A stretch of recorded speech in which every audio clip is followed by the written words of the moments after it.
Agora o Papa Francisco foi longe demais e, bem, novamente, deixa de cabelo em pé os reaças de plantão, né? O que aconteceu foi que, num documentário que foi lançado ontem sobre o Papa Francisco, ele diz o seguinte aqui, olha: as pessoas homossexuais têm direito de estar em uma família. Elas são filhas de Deus e têm o direito a uma família. Ninguém deverá ser descartado ou ser infeliz por isso. O que precisamos criar é uma lei de união civil. Dessa forma, eles são legalmente contemplados. Eu defendi isso. E essa é uma tomada de uma posição que é muito controversa em núcleos tradicionalistas da Igreja Católica e também no cenário religioso em muitas vertentes cristãs também, ou não apenas cristãs, mas em muitas vertentes religiosas pelo mundo, que é a aceitação da união homoafetiva, ou seja, que dois homens ou duas mulheres possam se unir, nesse caso civilmente, e constituir família. O primeiro ponto aqui é que a Igreja Católica ela é um dinossauro de muitas toneladas e que caminha vagarosamente. Então, assim, muitos processos históricos que se deram há, sei lá, 300 anos, como Galileu Galilei, por exemplo, né, quando ele vai lá e diz que a Terra gira em torno do Sol e não o contrário. A Igreja Católica, na época, condenou o Galileu, ele teve que se retratar, teve que negar a sua observação científica dos astros, e quase 400 anos depois a Igreja Católica se pronuncia meio que pedindo desculpas, meio que não pedindo desculpas, mas ela demora muito para reconhecer os seus erros, ela demora muito para se renovar, ela demora muito para compreender os mecanismos e os processos sociais contemporâneos. Ou seja, você tem aqui um movimento de direitos civis dos homossexuais que começa nos anos 60, anos 70. Isso, para chegar e se refletir de fato na Igreja Católica, a um ponto em que você vai ter uma aceitação na Igreja, vai levar 300, 400 anos. Em 2300 a gente volta e vê o resultado disso. Outro caso, por exemplo, né, de ordenação de mulheres para sacerdotes. Esse é um caso que é debatido na Igreja Católica há muito tempo, na verdade, e eu tenho certeza que no dia em que começarem a ordenar mulheres para realizar ritos, para realizar missa, isso vai mudar drasticamente a própria constituição da Igreja Católica, o modo como ela se relaciona com o mundo e com os fiéis. Mas, de qualquer modo, esse passo dado pelo Papa é muito importante porque é algo que eu falo sempre aqui, na verdade, né? A mensagem de Jesus, essencial, a mensagem primitiva de Jesus era de inclusão, era de aceitação das pessoas, era de acolhida das pessoas. E isso foi algo que se perdeu em muitas vertentes religiosas que passam a ser de exclusão. Nós aqui somos cristãos verdadeiros e todos os demais são pecadores que vão para o inferno. Eu falei sobre isso na segunda-feira, né? Sobre essa noção de que só quem segue uma religião é que será salvo e os outros estão condenados. No catolicismo, a relação é um pouco diferente. Ela se tornou mais uma religião institucional do que, de fato, uma religião devocional para a maior parte dos fiéis. Muita gente frequenta a Igreja Católica mais por hábito, mais por prática, sabe, costume, do que, de fato, porque está ali realmente engajado na doutrina, nas crenças da Igreja Católica. Eu imagino que, por exemplo, a vasta maioria dos católicos usa camisinha ou usa algum outro método anticoncepcional. Porque é o mundo que a gente vive, é o mundo contemporâneo. A Igreja Católica ainda está presa em certos dogmas ou certas noções que já se tornaram obsoletas há muito tempo. Mas, mesmo assim, essa pessoa que usa camisinha ainda se acha católico, ainda se acha, sabe, um seguidor daquela religião.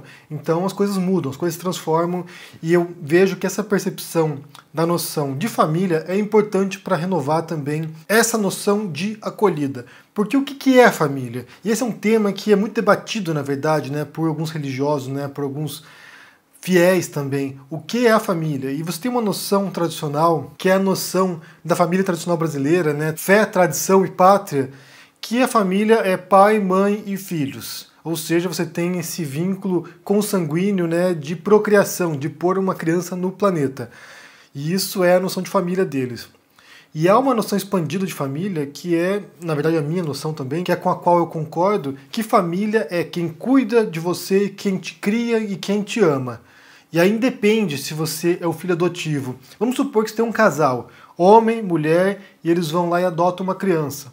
Essa criança adotiva não é de uma relação consanguínea. Ela não foi fruto da procriação desse casal em particular, foi de outro casal. Mas ela não foi fruto daquela relação daquele casal. Aquela criança adotiva não faz parte da família? Por que não? Ou se fizer parte da família, né? Então se você aceitar que a criança adotiva pertence àquela família que a adotou, se você tem um casal homossexual, 2 homens, 2 mulheres, e eles adotarem uma criança, o que mudou? O que tem de diferente nessa família heterossexual e nessa família homossexual? Não tem nada de diferente. Não tem nada diferente e aparentemente nem para os olhos do Papa também. E isso vale para outras relações familiares também. Vamos supor que uma avó crie o neto ou a neta. Isso também é uma família. A avó não é mãe daquela criança, mas ela é alguém que está cuidando, está formando e dando afeto. Inclusive tem famílias que são afetivas, nesse sentido de famílias adotivas ou de outras relações que existem, são múltiplas relações, na verdade, que existem, né? São inumeráveis, na verdade.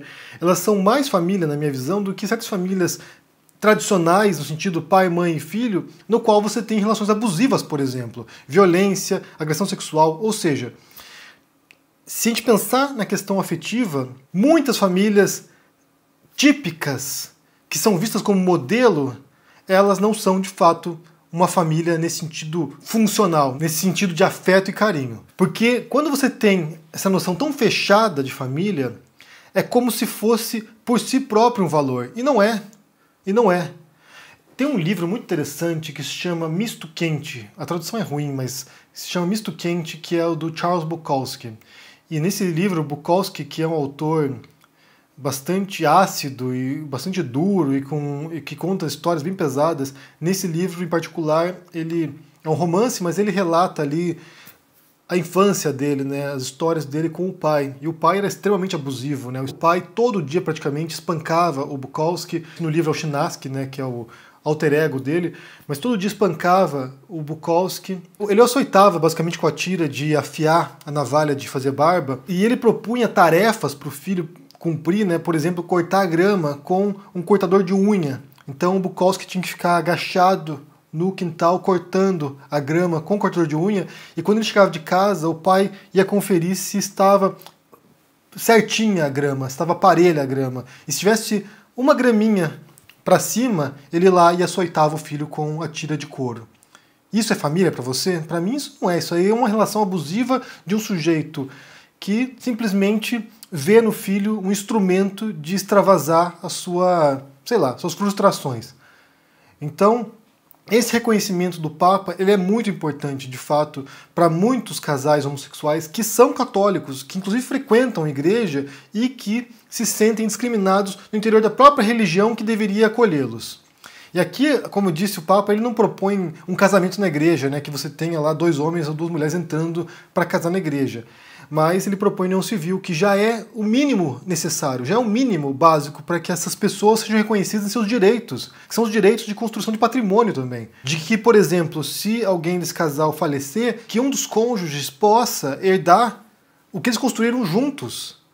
Como eu disse, isso é um direito básico, isso é um direito que não é religioso, isso é um direito na sociedade na qual a gente vive. E, felizmente, em muitos países, a gente já viu esse tipo de direitos avançando, né? O Brasil, inclusive, é um caso histórico, né? Um caso bastante progressista nesse sentido de aceitação do direito civil de casais homossexuais. Mas ainda existe uma rejeição em grupos religiosos mais fanáticos, mais fundamentalistas, de não aceitação de tanto de casamento civil de homossexuais, quanto da noção de família, de que essas pessoas, quando adotam uma criança ou o próprio relacionamento entre eles seja considerado como um núcleo familiar. Justamente porque as religiões têm essa lentidão de acolher o tempo moderno, né? Você tem lá um livro, né, o Antigo Testamento, que é um livro da Era do Bronze, você tem o Novo Testamento, que é um livro do Império Romano, e esses 2 conjuntos de livros são usados para tentar estabelecer normativas, condutas éticas e sociais para o século XXI.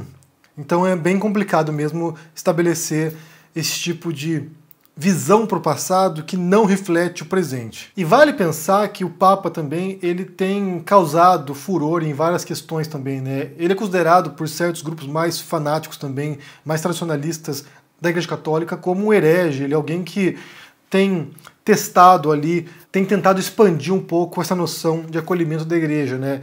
E sempre há, na verdade, uma colisão entre forças progressistas e reacionárias, entre forças de avanço, entre forças olhando para o futuro e forças olhando para o passado, querendo retornar a um passado que não vai retornar. Eu acho que esse embate, essa colisão de forças, a gente vê na política também, né? A gente vê agora, por exemplo, essa força reacionária que chegou ao poder nessa visão do passado glorioso, a ditadura militar, por exemplo, que salvou o Brasil do comunismo. Então eles vão lá e distorcem as coisas, mitificam o passado para não ter que enxergar o presente e os desafios do presente e como as decisões hoje vão nos levar para um ponto possivelmente melhor ou pior no futuro, mas são decisões que a gente tem que tomar. E que partem desse embate, partem de pessoas que estão dispostas a mudar algumas coisas para avançar e daquelas pessoas que querem preservar coisas que são retrógradas, que são atrasadas, que já não funcionam mais. Então, nesse sentido, eu vejo que o Papa Francisco deu um grande passo adiante, até na reportagem que eu vou deixar linkada para vocês aqui do G1, que mostra que até os jesuítas acolheram muito bem essa notícia, até um bispo disse que vai abençoar casamentos homossexuais na igreja dele, e isso é um enorme de um avanço. Isso dá um ar de esperança, de tolerância, na verdade, de aceitação das pessoas, como elas são. Porque esse é outro fato também. Homossexuais existem, eles não vão desaparecer, eles não vão deixar de existir, sempre existiram, é algo natural. E se a igreja não aprender a lidar com isso, perdem de fato pessoas que poderiam contribuir com a própria igreja, com a própria mensagem de tolerância e de aceitação de Jesus. Então, é um grande passo. E só para concluir esse vídeo aqui, é importante lembrar também que esse Papa ele era visto como um Papa de transição, né? Depois, quando acaba lá o papado, acaba não, né? O Ratzinger ele renuncia o papado dele, eles vão lá e escolhem o Bergoglio para se tornar Papa e pensavam, pelo menos era o que se especulava na época, que seria um papado breve e que ele seria uma transição para um outro Papa em seguida. E ele tem chacoalhado as bases do catolicismo e eu acho que muita gente, mesmo quem não é católico, simpatiza com o Papa Francisco. Eu sou um desses, eu sou um ateu. É uma figura que inspira confiança, é uma figura que inspira esperança de que pode ser melhor, de que as religiões podem ser melhores, que elas não precisam ser veículos de intolerância, de ódio, de perseguição de minorias, que elas podem propagar uma mensagem de aceitação do outro. Isso é muito importante, na verdade. Eu acho que o catolicismo agora, com o Papa Francisco, tem dado uma lição, na verdade, para muitas religiões do mundo. Embora você tenha sacerdotes, padres que são ultra-reacionários, né? Tem padres olavistas, para ter uma ideia, por exemplo. Mas há grandes forças progressistas na Igreja Católica e que poderiam fazer uma enorme transformação positiva no mundo para os fiéis e para quem não é católico também. Eu quero saber o que vocês pensam sobre isso aqui, sobre essa fala do Papa Francisco, né? Acolhendo os homossexuais e dizendo que são família. Ele reconhece aqui o caráter de família dessas pessoas, embora não aceite o casamento na igreja. Acho que nem querem isso também. Não sei se as pessoas querem casar na igreja, né? Não me parece que seja a intenção de muitos homossexuais. Eles simplesmente querem um reconhecimento civil mesmo daquela relação familiar deles. O que você pensa sobre isso? E também sobre esse atraso das religiões em se modernizar, na verdade, né? Porque são séculos, isso sendo otimista muitas vezes, né? São séculos para que uma religião passe a avançar em certas pautas. Diga o que vocês pensam aí no comentário, deixe o joinha, se inscreva no canal aqui embaixo, ative o sininho para receber notificações, se torne um membro aqui para dar um apoio ou um apoiador no Apoia-se. E confira o meu canal agora de games no site roxo, que eu não posso mencionar aqui porque parece que o YouTube boicota. Confira meus livros, tanto sobre Bolsonaro quanto sobre Jesus histórico, no qual eu falo basicamente isso, na verdade, né? A mensagem de aceitação de Jesus, de acolhida, de sacrifício, de receber as pessoas e não de repudiar as pessoas. Bem, diga o que vocês pensam aí e até mais. Tchau!